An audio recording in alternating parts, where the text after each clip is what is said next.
So freedom fighter, money coach, linguist, university teacher, corporate escapee, entrepreneur, abstract artist, mum, wife, and Spanish speaking Merlot lover, Virginia Baker Woolfe started her coaching journey in 2001, way before coaching was even a thing. After completing her training, Virginia became manager of coach programs, leadership, and executive coaching. Then in 2015, following a bad experience, she realized she was clueless about money, personal money. So she started on a journey of research, study, learning, and certification as a money coach. Virginia now has the Women's Money Project, a coaching business dedicated to women looking to improve their financial position and relationship with money. Welcome to Pure Health Hub, Virginia. Thank you very much, Lindy. It's lovely to have you. Now, it's lovely to have you here, but as an average personal money manager myself over the years, I've lived at times in absolute financial stress. Yeah. Now, financial discussions, looking back on financial discussions in my family were always negative or non-existent. And growing up in a small town in the 70s, the discussion of money was considered a grubby conversation, right? Right. So, I realized that, that my shortcomings clearly is not just I'm not alone. So I'm now a huge proponent of this financial education, and as such have created this financial education in our site as part of our holistic health, right? Now, you have a mantra that I want to touch on first. Now, money work is transformational in a way that no other coaching is, because when dealing with money, the rubber really meets the road. What do you mean by this? What I mean by it is that when you work with a coach, when a client works with a coach, that client still has a whole load of ownership, and they can send the conversation in various ways if they don't feel comfortable about something. But money, our survival is tied into money in a way that nothing else is. Yeah. So when you start doing money work, you can no longer be in denial or run away from other issues in your life. So, for example, if you're in an abusive situation at work, nothing's going to change until you actually do something about it. And it's the same with this. We can all end up in positions of trauma about money because it's so deeply tied to our survival. It's also deeply tied to our confidence, our self-esteem, the way we look after ourselves or not. And when you work on money, lots of other pieces come into the mix and get worked on. So you don't just, when you work with money, you don't just improve your money, you improve a whole host of things. Because if you're less stressed, that means that you are much more available in the first instance to yourself and your life, but also you're much more available emotionally to your family and your work situation, because you're not tied up in knots about money. That is a fantastic, you're absolutely right. And so when I talk about holistic health, finance has to be a fundamental part of that, right? Because absolutely, you're right, because we, once we do get a little grasp of where we are financially, there is this feeling of confidence, right? So it is. Right. Yeah, what a great, that's right. I get it now. That makes perfect sense. But all right, so then why is, sorry? Lindy, it includes other things as well. And one of the things from my own experience was that I realized, I've done a tremendous amount of work on this, both personally and professionally. So that meant coming to terms with my own stuff. Yeah. So one of my things that I managed to realize was the fact that I was very fearful of earning more money than my husband. Now, my husband is one of the nicest men on the planet. He only wants the best for me. He only wants me to succeed. So this issue that I had absolutely nothing to do with him and his behavior.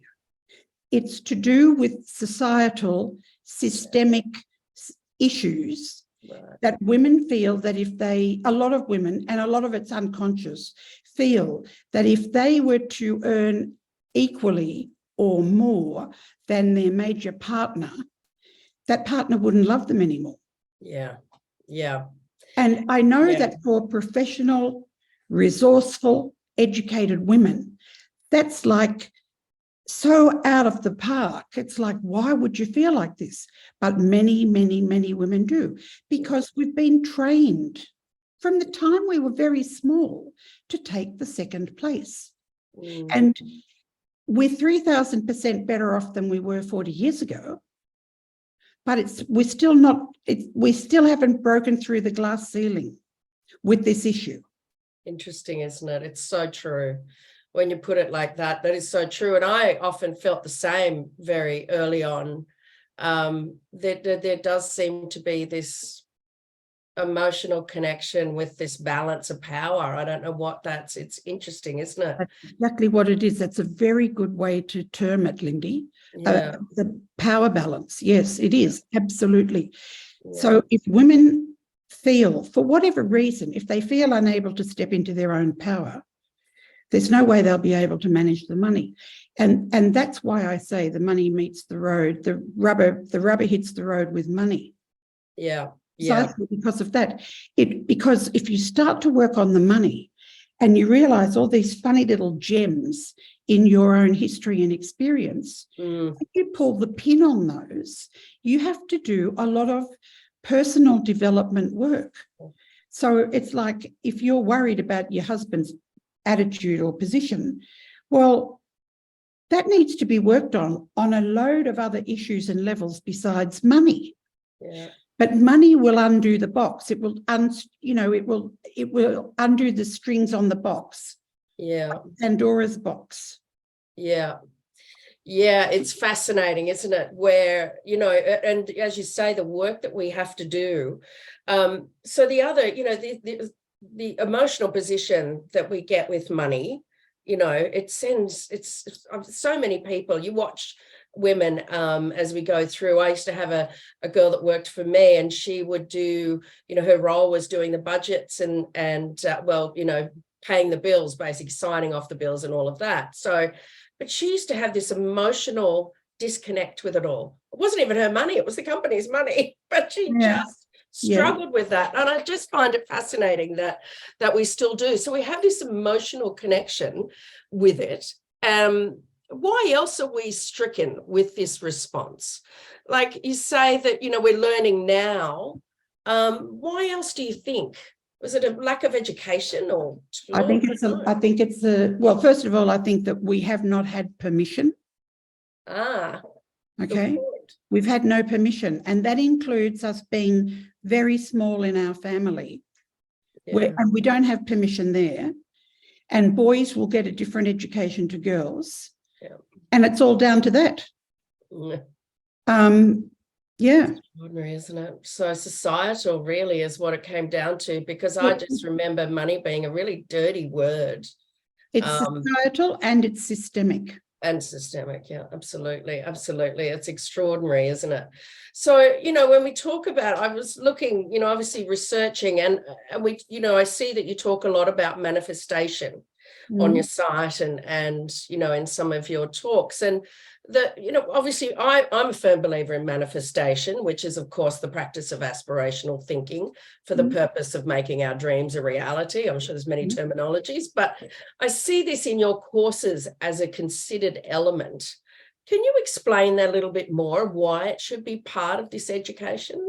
Yeah, it is a considered what did you say? It's element. Yes. Manifestation is very real. And to be able to manifest what we want in our lives, we have to come up against our limiting beliefs. So it can be as simple as, these are my most important limiting beliefs about money, and how do I reframe that and flip it? So if I say, for example, I'm very anxious about money, then I would have to flip that to say, I am managing my money. I can manage my money. So you've got to flip it into the positive. The problem, the one problem with manifestation is that there are quite a number of people who think that if they work on their affirmations, that what they want will just be manifest. And what we need to do with that is we need to go deeper. So if I say to myself, I'm very anxious about money, and I want to turn that around and say something like, I feel comfortable with money, I can manage my money, money is easy for me. If we don't actually do some of the deeper work and we say those sorts of affirmations to ourselves, our brain can easily say, no, no, no, no, no, no, no, that's not right. We're anxious about money because we're hopeless with money. So we actually need to go in and say to that little voice in our head, thanks for sharing. Thanks for sharing. I can see where this is coming from. I'm working on that. And at the same time, I am continuing with my affirmations. And the other thing about manifestation that's really important is the power of visualization. Because, you know, they'll say in regards to manifestation, you need to build your own energy to be at the same level of energy as the person who's receiving that manifestation. If we have our brain telling us that we're just making stuff up and it's nonsense, we're never going to get to the real energy we need to get to. So we need to go back and work on that limiting belief and maintain the affirmations. And the visualization thing I was just going to say is about our brain. Our brain basically believes whatever we tell it. Just believes whatever we tell it. If we sit and do a manifestation and we sit and do a visualization to go with it, and we say, I want to live in a different house. This is my dream house. This is where I want to live. Our brain thinks that that's already true. Now, if our brain starts to think that that's already true, that will raise our energy level in regards to that particular manifestation, because our brain thinks it's true. So it's a little bit of a dance, really. Oh. It is, isn't it? It's but it's a constant.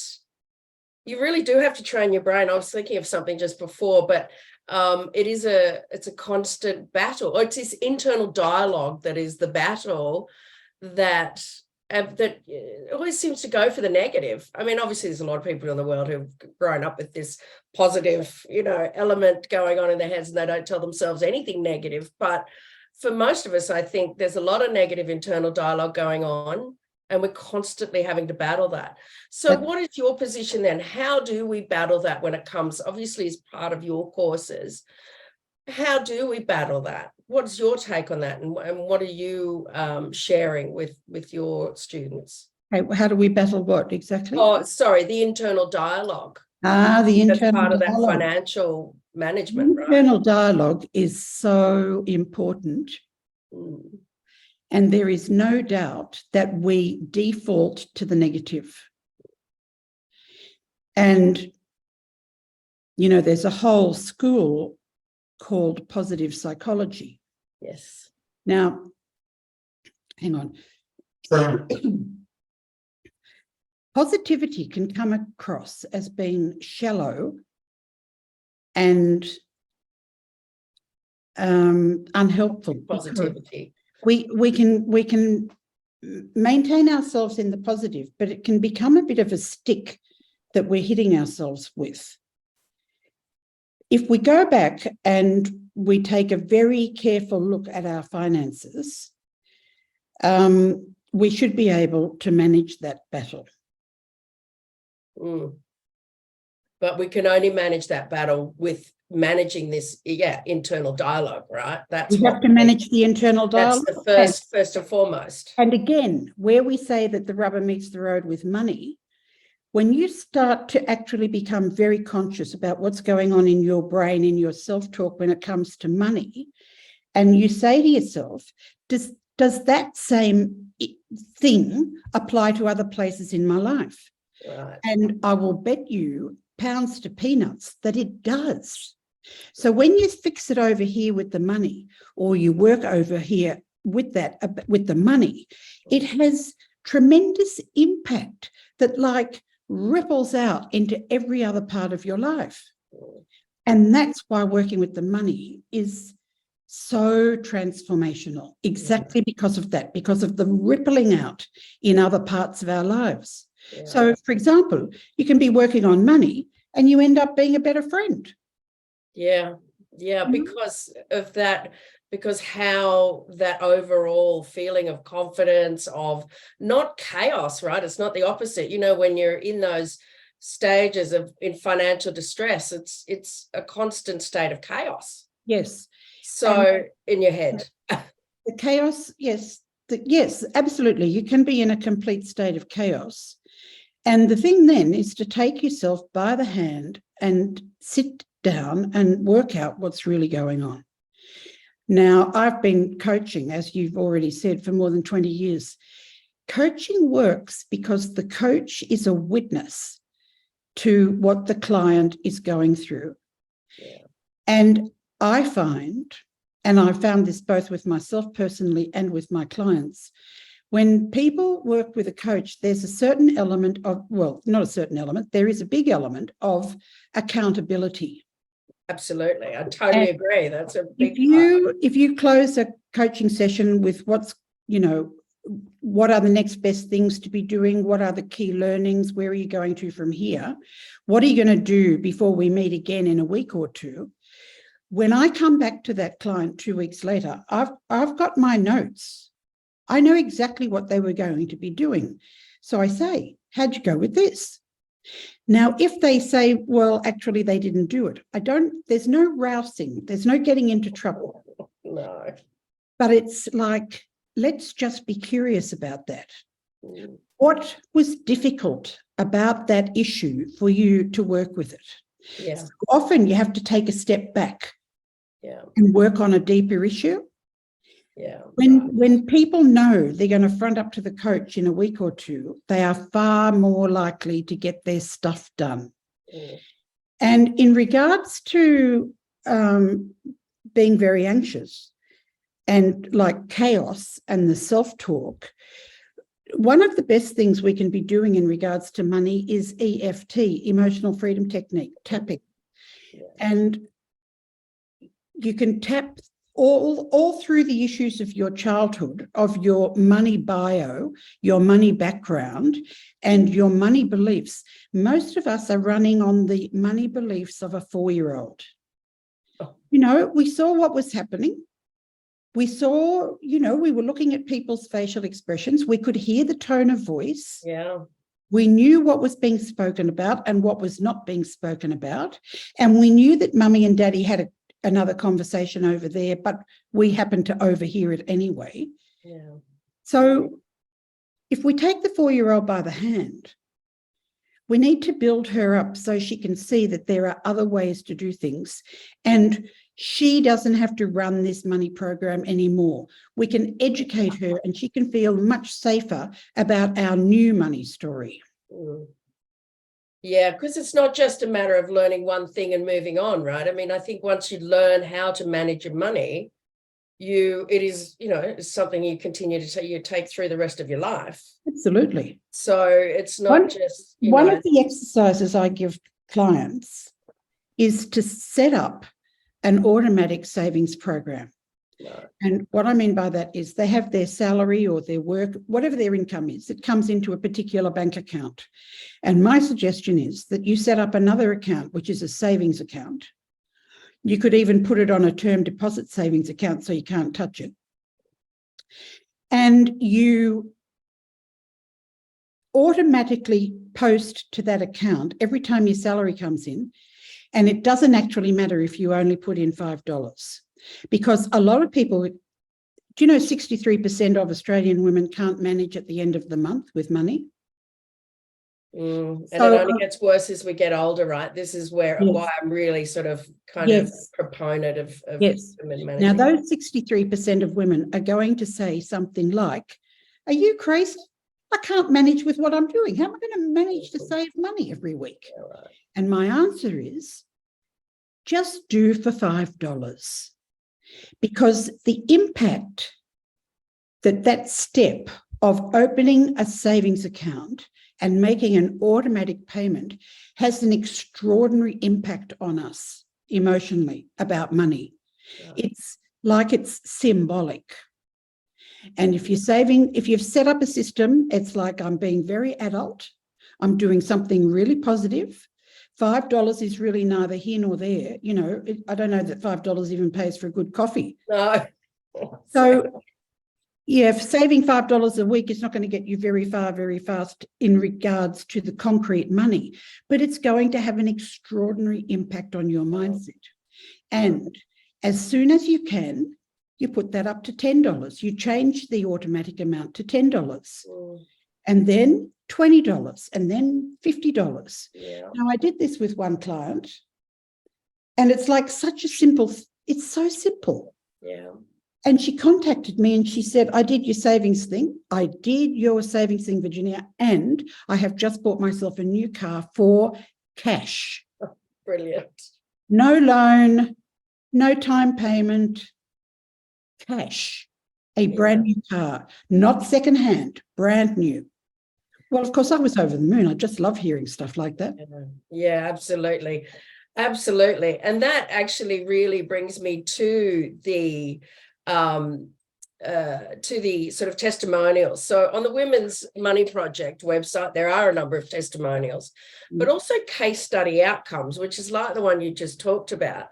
So I wanted to see if you could give us just a synopsis on some of these ones that I sort of cherry picked off the site.